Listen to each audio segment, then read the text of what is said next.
Quem nunca se deparou com um perfil falso nas redes sociais, seja ele no Facebook ou mesmo no antigo Orkut? No vídeo de hoje, nós vamos falar sobre a decisão do Supremo Tribunal Federal que acabou analisando a constitucionalidade do artigo 19 do Marco Civil da Internet.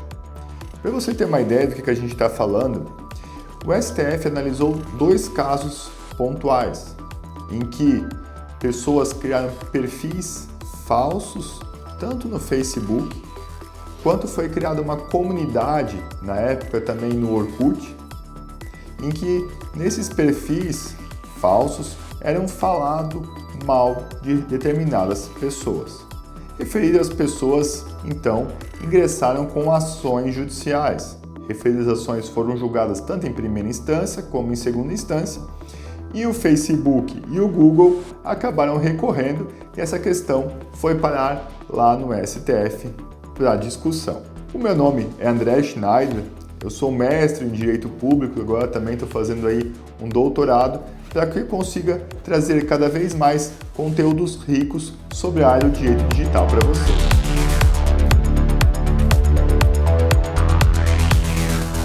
Nas duas situações, como eu disse, o STF foi chamado a se manifestar, tanto na situação envolvendo o Facebook, quanto na situação envolvendo a Google.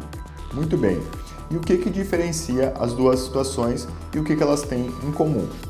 O artigo 19 do Marco Civil da Internet, lá constava nele que essas empresas somente seriam obrigadas a retirar os conteúdos das suas redes sociais mediante ordem judicial prévia, ou seja, elas somente seriam obrigadas a tirar qualquer tipo de conteúdo da sua rede social se fossem previamente notificadas judicialmente por uma ordem de um juiz.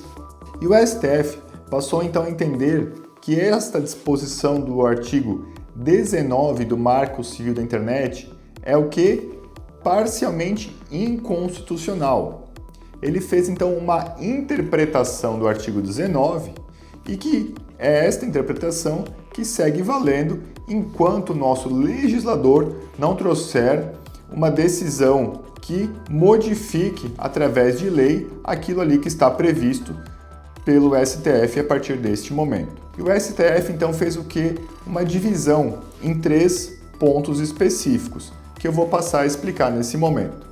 O STF, então, entendeu da seguinte forma: para conteúdos que envolvam crimes graves, aqui não há nem a necessidade de uma decisão judicial.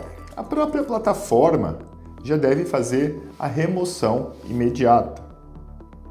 Para conteúdos que envolvam discussões envolvendo eventuais xingamentos, ou uma eventual injúria, uma difamação ou até uma calúnia, aqui sim, diante da subjetividade que a gente está na situação do caso concreto, há a necessidade, então, de que você procure um advogado, faça um pedido judicial para que o juiz analise e então intime a respectiva rede social, a respectiva plataforma, para que ela faça a remoção do conteúdo, se assim for o entendimento judicial. E por fim, há um terceiro aspecto que eles também passaram a entender agora, que basta uma notificação extrajudicial.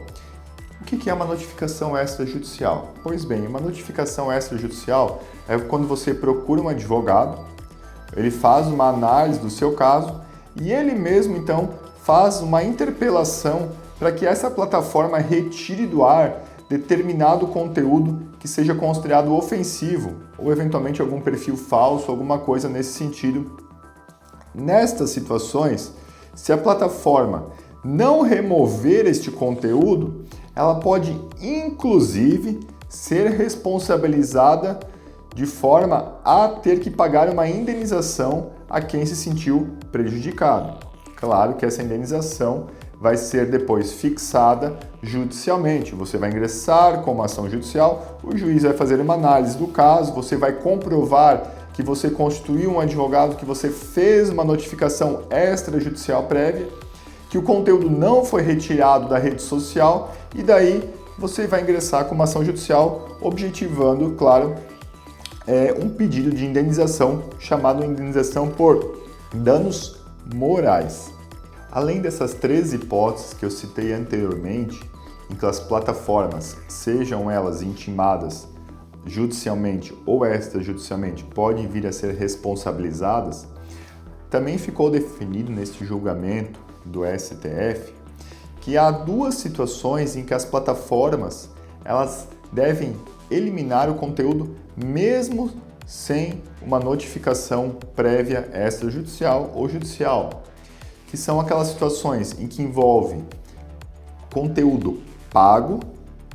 Por quê? Porque entendeu o STF que nessas hipóteses em que há conteúdo pago nas redes sociais, elas já promovem uma prévia análise do conteúdo antes de permitir a reprodução dele. Tá? Então, nessas hipóteses de conteúdo pago, em que a própria plataforma já faz uma análise prévia do conteúdo, ela tem total responsabilidade. Então, nisso, ela tem que fazer uma eliminação do conteúdo quando ela verificar que aquele conteúdo de alguma forma viole as suas políticas internas. Além também de que quando o conteúdo envolve a divulgação feita através de robôs de inteligência artificial. Nessa situação, mesmo sem uma notificação prévia judicial ou extrajudicial, a plataforma fica também obrigada a fazer a exclusão desse conteúdo. Importante ressaltar aqui, André, eu não sei como proceder isso, eu quero fazer essa notificação. O STF também determinou, e aqui a própria Lei Geral de Proteção de Dados assim já previa, tá? Conforme a gente já trabalhou em outros vídeos do nosso canal, a obrigatoriedade de ter um canal de denúncias na própria plataforma que facilite essa comunicação entre o consumidor, né, e a pessoa que ali então está se sentindo de alguma forma vítima dessa circunstância e a própria plataforma digital.